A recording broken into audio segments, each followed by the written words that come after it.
Thank you very much for coming today. My name is Paul Rieger. I'm the head of business development for NEM Europe. And today I would like to celebrate the first NEM Zurich meetup and give you a quick introduction over NEM. I will keep this very brief. And secondly, then we'll go into the main talk, which is making of an enterprise blockchain. And lastly, we'll have a panel discussion that includes Christoph van der Reck, who's the head of NEM Europe. All right. So, introduction to NEM. NEM is the smart asset blockchain, as we call it. But before we go into the features, I would like to give you a quick introduction and overview over the history. Mark already mentioned that originally we were supposed to fork away from Next. We didn't do it. It's completely written from rewritten from scratch. Not rewritten, written from scratch. New source code.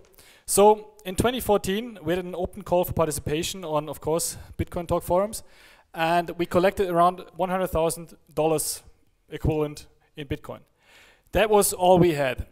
We released the alpha and beta version in 2014. In 2015, we released the first stable release. Ever since 2015, we have a public blockchain that has run without any interruptions, no problems. Also in 2015, the stake redemption ended. That is an important point as well. Going forward, in 2016, end of 2016, we founded the non-profit NEM Foundation in Singapore, and that allowed us to actually scale and expand. So starting in 2017, we announced that we would expand globally. Originally, we announced a $40 million budget. We didn't even spend close to it. And we expanded to Europe, to China, Southeast Asia, Australia, as well as publishing the Catapult beta. Catapult is the next version of NEM, basically the next level core. So now we're in 2018. What are we doing in 2018? We're trying to professionalize what we've been doing before. That means we're expanding further, North and South America, but we're also doing something else, which is really interesting. That's the Center of Excellence. That is our research and development center. We already have developers, of course, but we want to expand on that and actually really focus on it, and we'll talk about that later on as well.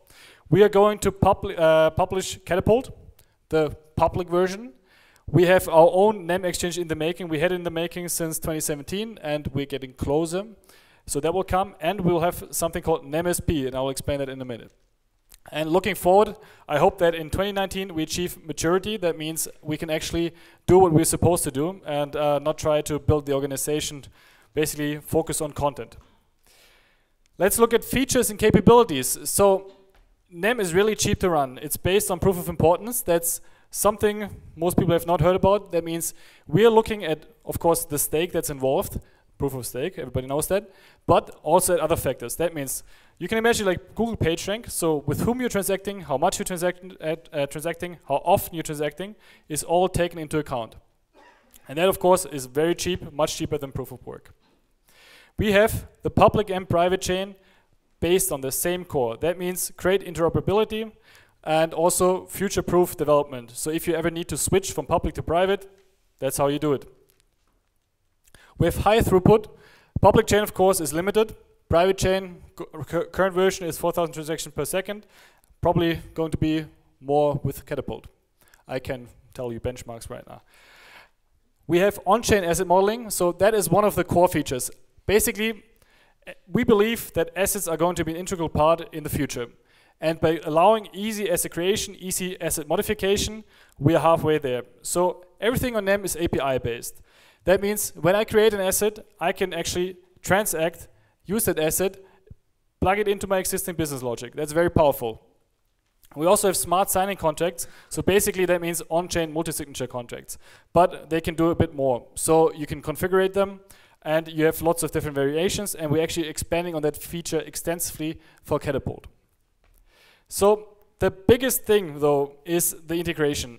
If you have something that's API-based, it's really easy to integrate. I don't need to rewrite my own business logic. I can just use my own business logic and focus on the execution. And this will be the main theme of this presentation as well. So this is basically it for the features for now. I'll go into some features in more depth in just a second. So looking at costs, because everybody thinks, okay, this is expensive, transaction costs and so on, just 4 quick numbers.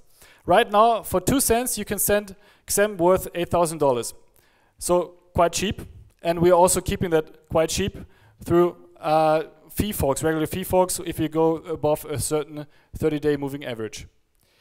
We have total cost of ownership for an asset. If I need to create the root namespace plus the asset that lies below it, that's $44. Of course, also equivalent. Those numbers are from yesterday. If you want to run a full node, that's $10 per month. So it's really cheap to run. If you want to run a private, now it's back. If you want to run a private infrastructure for $300 per month, you get a cloud setup that basically runs 10 million transactions per day. No downtime. So really efficient, cheap infrastructure to run, full blockchain, API driven. That was it for the really quick introduction. I think for future meetups, I will just go into the main presentation because everybody's already aware of what NEM is. So what does it mean making of an enterprise blockchain? What is an enterprise blockchain and how do we approach complex business processes? That's the main topic for now. So what's the challenge? The challenge is real-world business processes are very complex. It's not easy to just transfer something that exists in the real world towards a blockchain. Also, transparency and traceability is expensive to maintain. Redundant data, everybody knows it. If you have a redundant database, that's expensive. And thirdly, multi-party processes need a trust source. And a trust source, of course, is something that is difficult to achieve in the real world.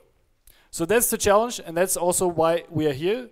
We're trying to tackle these real-world complex processes, and we're doing it by looking, of course, at the real world, seamless integration, and of course, our platform. So, technology-wise, what's our approach? There are different approaches that you could take to this.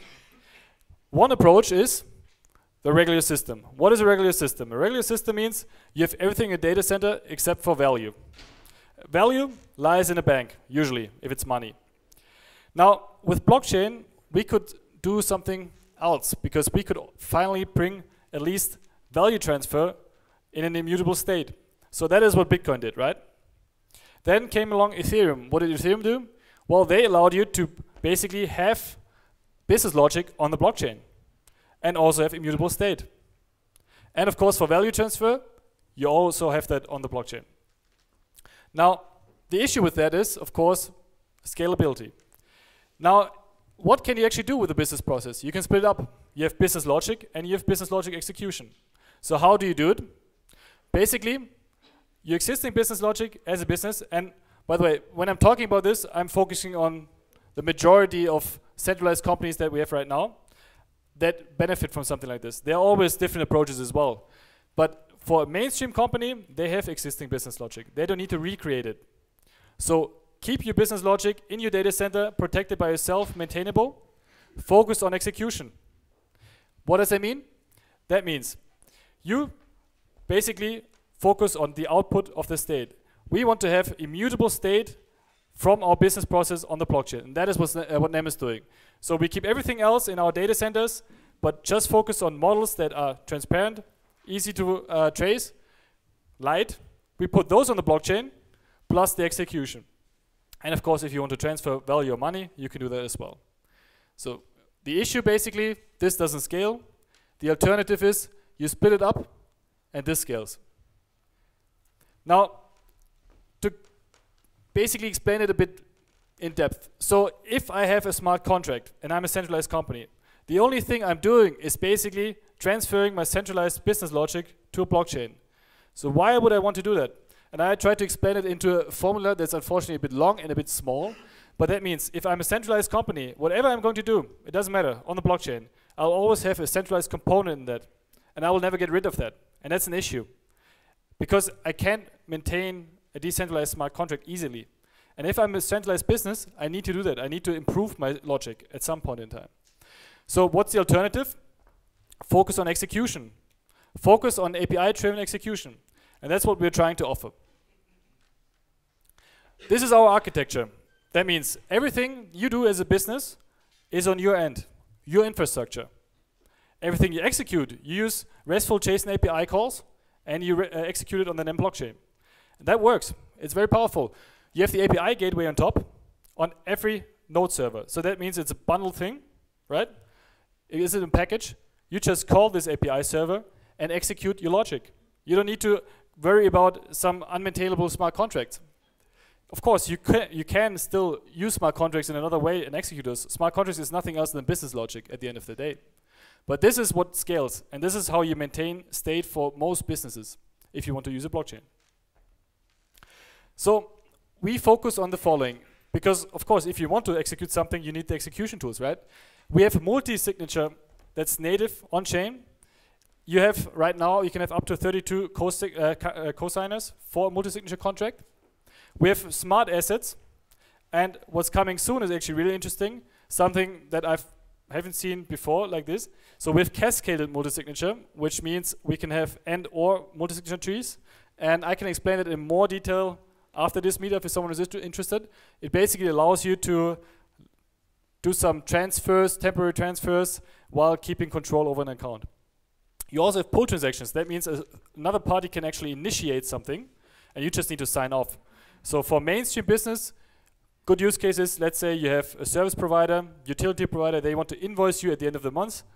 They just need to say, okay, you owe me this much, and you see it, you just need to sign. You don't need to initiate something, but you're still in control over your funds. And of course, aggregated transactions. This allows you to swap anything on-chain in one transaction. Basically an aggregated transaction that consists of multiple smaller transactions, bigger transactions, whatever it is, multiple parties, multiple assets, all in one transaction. And it's go through or it fails completely. So these are our execution tools. Let's look at a real world example. What is a real world example? A good one. I like supply chain. In this part, I'm looking at the logistics example for track and trace. A simple process. I only want to look at a focused small process because a bigger one, we probably don't have time to go through that. So what is a simple process? A manufacturer wants to hand over a parcel to a shipping company. That's all they want to do. In this case, the goal is to have the immutable state change of the parcel on-chain, reflected on-chain, and as well as referencing the bill of lading. So that's our goal, right? So how would we do it with a NEM approach? Looking at the business logic, first we need to add an identifier to the parcel. That's standard step, first step. Then we do the handover of the parcel and update the bill of lading. This is the solution. And I will tell you, you can solve this in probably hundreds of different ways, just to show you how you could do it if you want to do it via API. First step, you create a parcel account. So we like to create accounts for assets that we want to update, state updates, because it actually, an account can represent anything, right? It can be a container for more information, and it's easy to transfer because you can use on-chain multi-signature contracts. So you can actually modify that and make it transferable. So first up, we create a parcel. In the real world, the warehouse managing system of the manufacturer would include our API and say, okay, whenever I'm trying to ship something, so I have the parcel, everything is packaged, I'm creating an account for the parcel. Next up, I'm going to link the parcel via transaction to that account. That means I'm using a real world identifier, probably in my QR code scanner, that triggers something in my warehouse management system. I'm adding the identifier that I'm putting on the parcel anyway to the account. I'm just sending a transaction there. Once I've done this, I've already bridged between real world and blockchain. That's it, all I need to do. Next up, I want to hand it over to a logistics company, to a shipping company. So I've chosen the approach to use multi-signature accounts. You can also do it differently, just by using transactions for state updates. In this case, I said, okay, what is a good way to transfer ownership? A multi-signature account. Why? Because I can change co-signers. In this case, I would add the logistics company, the shipping company, as a co-signer, as the first step to transfer the parcel to someone else. But of course, in the real world, I can't just give something to someone else and they accept it. They need to show that they accepted the package or the parcel. So the last step is that the shipping company confirms receiving the parcel via a transaction to the account that we created originally. That way, I didn't actually need a smart contract to execute my business logic, but I've represented whatever I needed to represent for this business process on chain. At the end of this, I will have an account that has an identifier. I'll have a status update once I handed it over. That means I created the multi-signature account. Plus, I have the bill of lading referenced with the confirmation from the shipping company. That's all I wanted to achieve. And you can integrate it into your existing business logic without modifying your business logic. That's a great thing about it. You just add it on top of it via API. So, where can you apply this approach? There are lots of use cases. This is just a quick overview, but basically anything that has existing business logic that needs a trust source or wants to execute business logic and have immutable state, you can use this approach.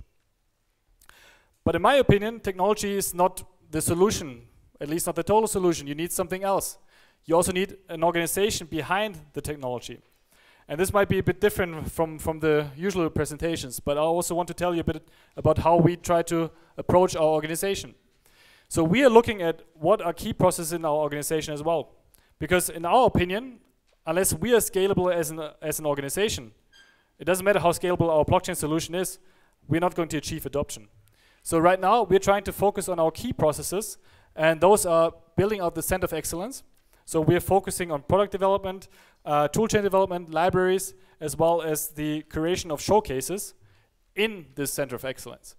And we have the NEMSP. So what is an NEMSP? I already teased it in the introduction. The NEMSP is going to be the NEM Managed Service Partners program. That means we have systems integrators, right? So of course we need to establish a relationship with those. It's not in our interest to be the one and only NEM company that can train people and so on and integrate software. It's actually much more scalable if someone else can also do it. So that's why we're focusing on setting up a managed service partners program. And we're testing that in the first stages in March, yeah. And of course, training materials, we need to do those because it's something that we need to be able to basically optimize and give to other parties, as well as we're doing some solutions architecture, but not all of it. So we're not the only company as well. We're trying to externalize services. That means who runs infrastructure? We don't really care. We like to use it. Who's doing systems integration? We don't do it. We do partially, but it's going to be third-party companies. And of course, giving workshops. We are giving workshops. We like to give workshops. But for organization to scale, someone else needs to give those workshops as well. And once you have an organization, you also need the ecosystem to provide an enterprise solution. So what are we doing? Basically, we are creating and utilizing infrastructure. One, we're trying to create new infrastructure, like the NEM Blockchain Center in Kuala Lumpur. We also have partnerships in Melbourne and Vilnius, and we'll have a few more in the future. We're working with incubators, and we're looking at hubs. So basically, it's not in our interest to create everything ourselves. People are doing great things already. That's why we have 200 people in this room. And we're trying to utilize the existing infrastructure to cooperate. We are looking for strategic integrations and doing them. So basically, there are a few focus areas, of course. Platforms, ERP systems, CRM systems, independent software vendors. Those are going to be way more important in the future. Right now, it's not so much a focus area, but the platforms are. And of course, cloud and hosting, because someone needs to host the nodes. We don't need to do it. And we're looking for collaborations and partnerships. So right now, of course, there are some blockchain projects with whom we're collaborating. We have research facilities with whom we are collaborating. We're looking for proof of concepts collaborations. And of course, for platform developments. I think especially the last point is really interesting because we as a technology provider and as an organization that tries to grow the ecosystem can only do so much. We need, of course, the real-world companies to build platforms that utilize our technology. And as a good example, we have the XPOS consortium. You can look that up afterwards. It's a point-of-sale prototype showcase that's going to do a lot more in the future. So that is it for most of the content, because the solution consists of these three parties. You have the technology that focuses on business logic execution. You have an organization that focuses on scalable key processes, and an ecosystem that facilitates synergy. And with these three things, I think I've explained really well why we are here. At least I hope so. and why we are trying to build this ecosystem, and why we are trying to grow the NEM Smart Asset Platform. Because this is basically what the NEM Smart Asset Platform is. It's not only the technology, it's also the organization and the ecosystem. And actually, so when I was invited to speak here, I thought, you know, who's going to attend? And I can actually say, you know, in this room, we already have 5 companies, and I counted those, that are working with us on this approach. And that's really, really great, and I'm really grateful for that. And I'm hoping to make, of course, these 5 into 25. Because I think we have a good solution for companies that already have business logic, that want to utilize the advantages of a blockchain. Of course, you can use the public blockchain or the private blockchain. So, thank you for listening. And thank you for being here with me. We're going to have a panel discussion next. If you think this is an interesting approach that you could utilize in your company, feel free to either email me, or you can also contact Christoph afterwards. He's going to come on stage in a minute. And we also would like to make a short announcement about open positions, I think. So we're going into the panel now. So thank you very much. Please come on stage. Thank you.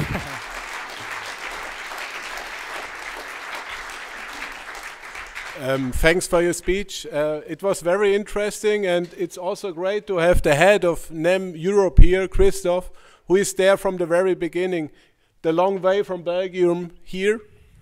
Paul is from Austria, but he's a German. But thanks to manage both.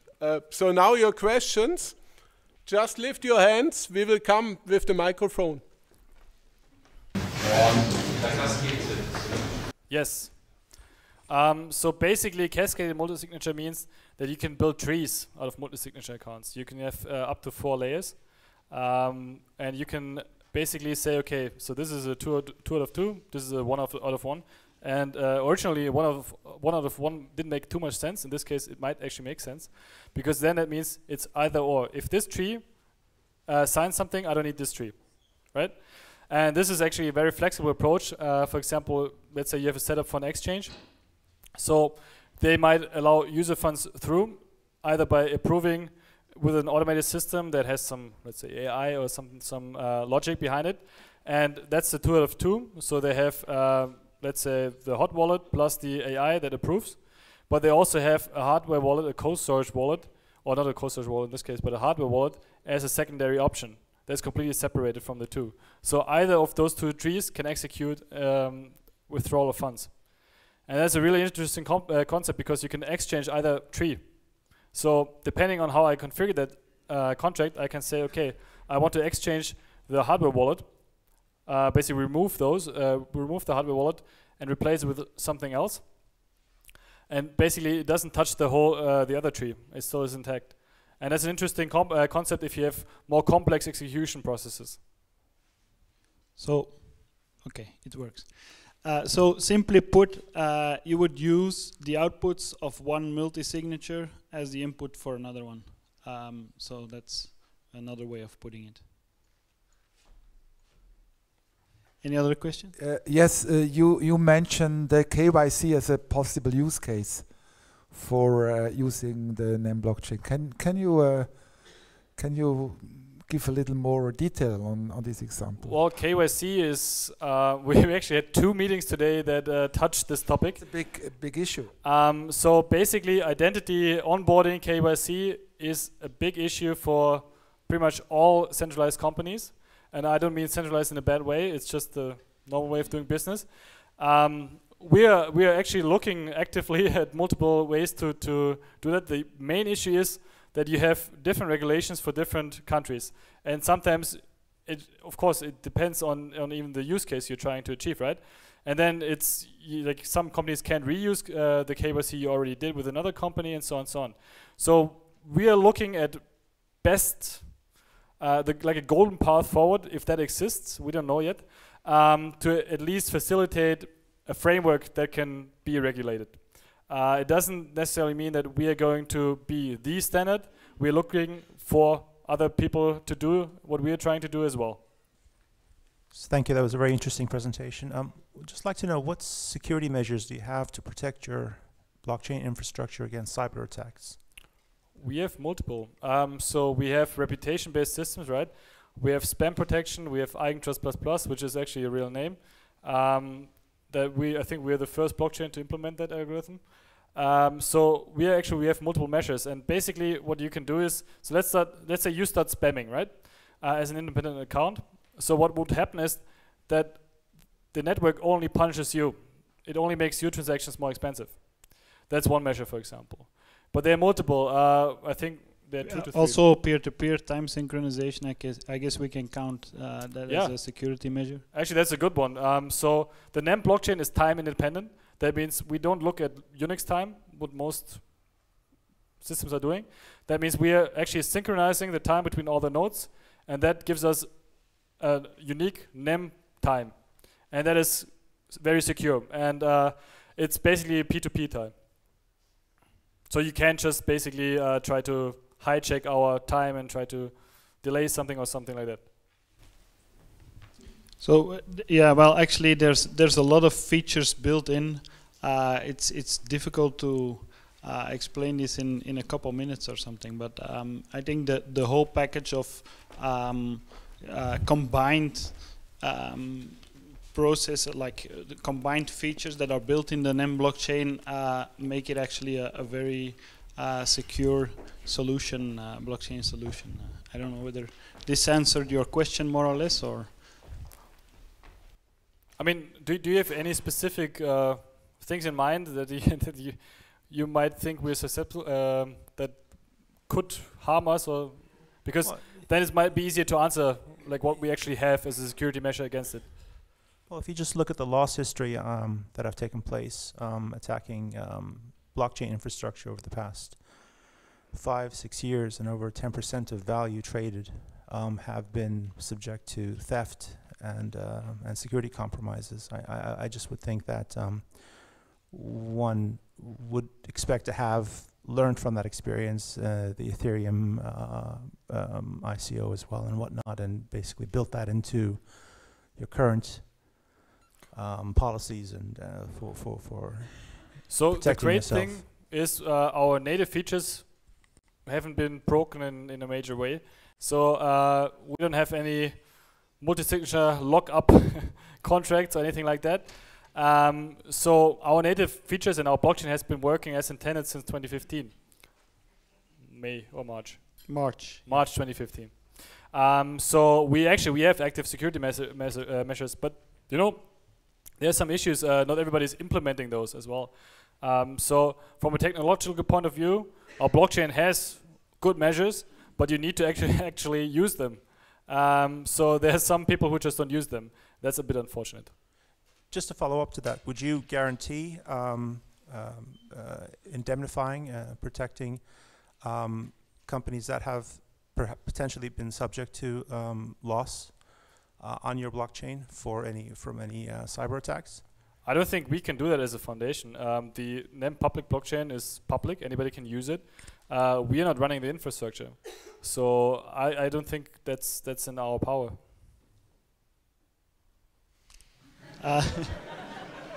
It's a challenging question, to be honest, because depending on what you will do and what kind of value you would store, obviously we wouldn't be able to subject ourselves to that kind of risk on one end.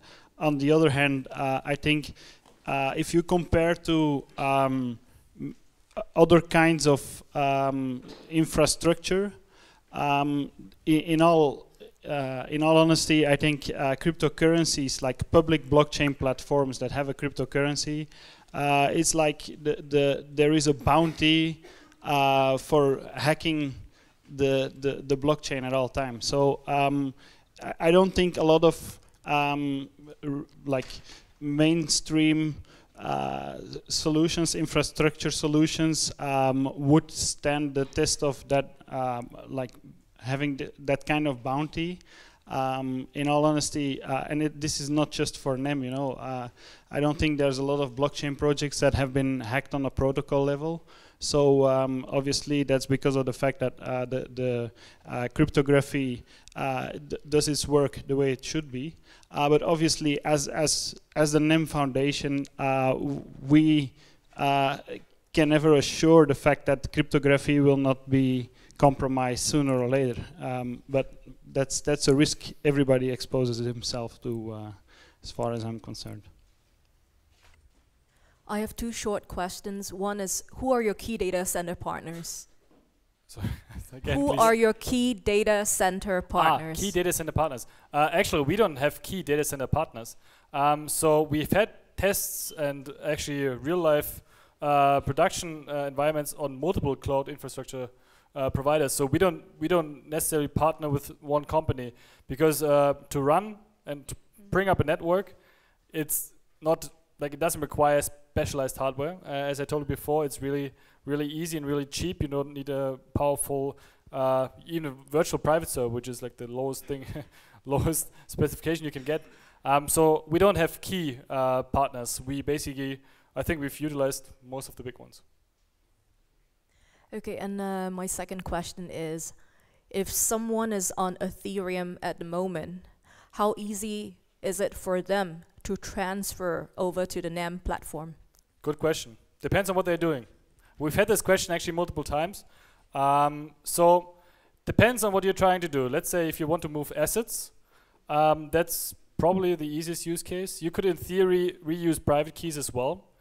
There is no connection or no connector between the two blockchains. So whatever you're trying to do, if it's business logic that you're trying to transfer, that's going to be more difficult. If you're trying to transfer state, that is possible. But either way, you're going to have a one-time setup, no matter what you're doing. If you're trying to transfer an existing token, there's no push button to do it. In addition to that, I would like to emphasize on the fact that basically Ethereum is a public blockchain, NEM is a public blockchain, so there are obviously ways to still retain some things that you're already doing on Ethereum and still use the NEM blockchain, because you can, just like you could use any public blockchain as an authentic data source, you can continue to use the Ethereum blockchain as an authentic data source and just expand on what you're already doing on an NEM blockchain. I think this is something that a lot of people don't necessarily realize, that these technologies, although they're not very compatible yet, I think in the future you will see more interoperability and things like that. But in the end, as you are still at this time able to just use one blockchain protocol as the verifiable source of truth for data, it's perfectly possible to merge more than one blockchain. Who do you see as a serious competitor? That's a good one. No, please. Thanks for telling me it's a good one. No, and second, what is driving that competition? So I don't think we actually have a serious competitor in the field, because we're actually not focused on technology competition. So my opinion, and my honest opinion, the competition right now is basically all the manual processes that are in existence. So manual contracts, notarizations, and so on. And there's so much demand that I don't think it makes too much sense to compare technological providers, because we're doing things differently than another provider, of course. But what we have is a good solution. So I'm not too worried about competition feature-wise. There will always be someone who's announcing the next big thing. I'm more worried that we are going to be solving all the real-world complex business processes. That's basically what I'm worried about. And I think that's basically our challenge and the challenge that we are trying to solve. Thank you. So my question is twofold. What is the main goal or the main goals of your foundation, and how do you get the money that you need for doing what you're doing? I'll take that one. So first of all, what is our main goal? Actually, I think Paul touched it really well when at the end of his presentation. Basically, the main goal for us, if you look, that's at least my opinion, is that we need to build the ecosystem. There's way too much demand already for blockchain, and it's only increasing. We can really see the demand for blockchain pick up, and actually, it's not. It's absolutely not possible for us as a foundation to start to try and tailor to keep up with the demand, because we will never be able to scale our resources up and things like that.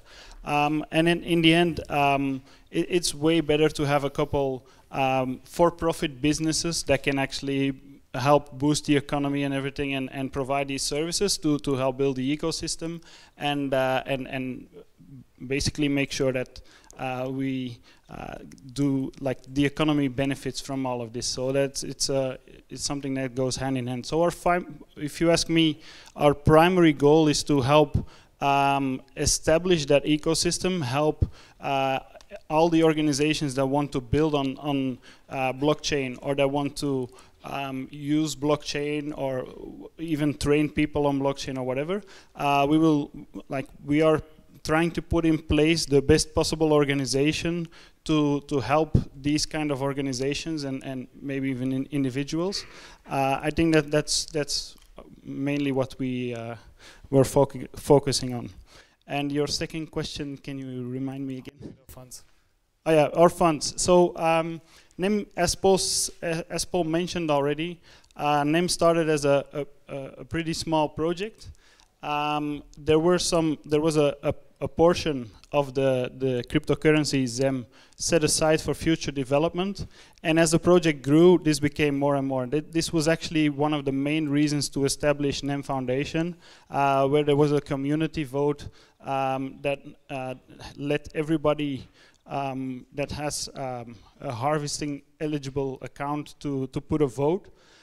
So all these people, basically, I think it was a pretty unanimous vote. I think maybe there were a couple no votes, but more than 99% people voted yes to establish the NEM Foundation. And a big portion of these development funds were transferred to the foundation for funding. So since NEM did pretty well since the establishment of NEM Foundation, we're in a pretty good position regarding funding. Question from my side. It's regarding the future Catapult release. You know, I'm doing a lot When with Catapult, right? Exactly. So the question is the following: the amount of transaction each second. What will be the realistic goal then at the very end? And what is the blockchain right now? And what will be after the Catapult release? So I think that was always one of the advantage of NEM compared with other blockchains that just make 1 or 2 transactions every second. Thanks. You take that, or so I don't know how much I can really say, but so basically currently it's artificially capped. So the public chain could handle around 10 seconds transactions per second. It's capped to 2 because we don't want empty blocks. It's just a waste of space. Realistically, that's a good question. So I'm not going to say a specific number. I know that I've seen some benchmarks, but I don't expect it to be more than 100. But let's be honest, because I think a public chain at the end of the day, the consensus algorithm is putting the highest strain on the network, and that's basically the limitation. Plus round trip around the world is actually a real limitation. How much you can actually send around the world and keep all the nodes in sync. So that is a ballpark figure, but I'm not going to give you a definite answer. But in the end, if you talk about like true blockchains, like verifying signatures and having a decentralized network where the transaction actually get verified by the entire network, you always come across more or less the same scalability issues, because there's only a certain amount of signatures you can verify. NEM has one of the fastest signature schemes there is as far as I'm concerned, at least as far as I'm aware. And also, you know, network propagation time. The bigger your network, the more nodes you have in a network, the longer it will take before all these nodes are aware of all the transactions. So it's more or less or should I say that there are obviously other solutions like DAGs and everything that are not necessarily blockchain that that may on certain accounts scale up better than blockchain. But at this time, I think blockchain has stood the test of time, and it has proven to be very secure, and we'll see how technology evolves towards the future. Hi Paul, Inef here. Already texted you about that. I see ongoing problems with the listing and onboarding of NEM mosaics on exchanges, and I wonder what are you doing about that, or are you just waiting for your NEM exchange to be established? Maybe I'll take the first. So first of all, the onboarding thing with mosaics is like a chicken and egg problem. So it's like every other exchange is looking to the other one, and not necessarily like you first need very good projects, big projects, in order to make it to give enough incentive for exchanges to onboard your thing. Now I can tell you, and that's actually I'll probably let Paul finish that because he's more involved with the exchanges. But we are doing our utmost best to get the exchanges to accept our V2 transaction, which automatically enables the mosaic transactions. So I'll let Paul give a little bit more information. I mean, on that. I can't share anything that's not public. So basically, without telling you too much, we already have some integrations that are not public. They're waiting for certain things. That's all I can say. But basically, we are of course aware, and it's in our interest to have as many exchanges as possible, serious exchanges, that list our V2 or that support our V2 transaction type. And V2 is basically, as Christoph just said, once you support V2, the version 2, you can transfer any mosaic. So once they support that, any mosaic could be listed. It's just basically enabling another token. So that's all I can say for now. But we're not waiting for the NEM exchange as the solution. A question on the two-level verification. Now that is something which is specific quite to NEM, at least in the beginning it was. Now, can that be used as a service pretty much for other protocols, for other services? Because that has an advantage that other coins, other systems do not have. Is that something, or is that just none of your business? It's maybe a nice side business, or is that just not interesting at all? I'm not sure exactly what you mean. So I don't know whether you. Like per transaction, you don't need to have one party sending the transaction or initiating a block. Okay, you mean the aggregate transaction or push-pull transaction, or in other words, I think we're still debating on the proper. But is that what you're talking naming? about? It's like the on-chain atomic transaction. That's what you mean, right, or not? I don't know about the atomic. I don't know the specificities of that. So you mean about the execution tools where I said it's a pull transaction where, for example, service provider invoices you, you just need to confirm? Is that it? I know that the one side needs to have another one confirming, yeah. Yeah. It can be on the same side or even the receiving side. So yeah. So basically, could be provided as a service. I mean, honestly, I haven't thought about providing it as a service. I just think it's going to be interesting for service providers that want to provide services and charge customers, because basically in the real world you can't expect customers to actively pay their bills. You can, but it usually involves some problems. So maybe it's actually possible to use it as a service.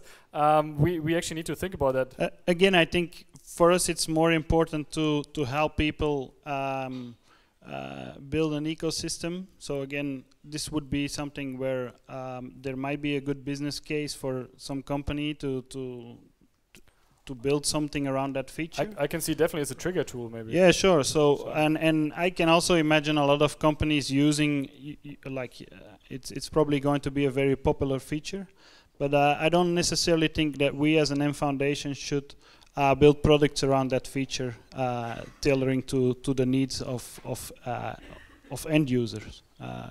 But That doesn't mean that we will never do it, but I don't think it should be our focus, in all honesty. So give both speakers, please, a warm applause. Small gift. Thank you. Yeah, thanks a lot, both. It was very interesting. I learned a lot about NEM, advanced platform, second generation. So, and I'm looking forward to the final release. The roadmap is quite interesting for 2018. And especially, I think NEM is one of the platforms that have a close relationship with a lot of corporates where you would see that they will use it in the future. And I think that is somehow the key to going out of the crypto silo. It needs to be used in practice. So thanks both. Before we go to the apero, sponsored by Lakeside Partners, thanks again. Just some words regarding the Bitcoin Association. I see a lot of new faces here, so think about, join us, make a membership with the Bitcoin Association Switzerland. We don't charge any fees for the meetups, but it would be good to have you as member in the future. So think about us to support us. And yes, thanks also to the team of the Bitcoin Association, Lucas and Roger, like always helping here and organizing everything. Next meetup from the Altcoin group will be in 3 weeks. The idea is to give an introduction regarding alternative cryptocurrencies. So it will be in the Ernst & Young building. So if you are not so long in crypto, think about joining. I will give you some interesting news regarding altcoins and different platforms. So thanks again, and now enjoy the apero. Thank you.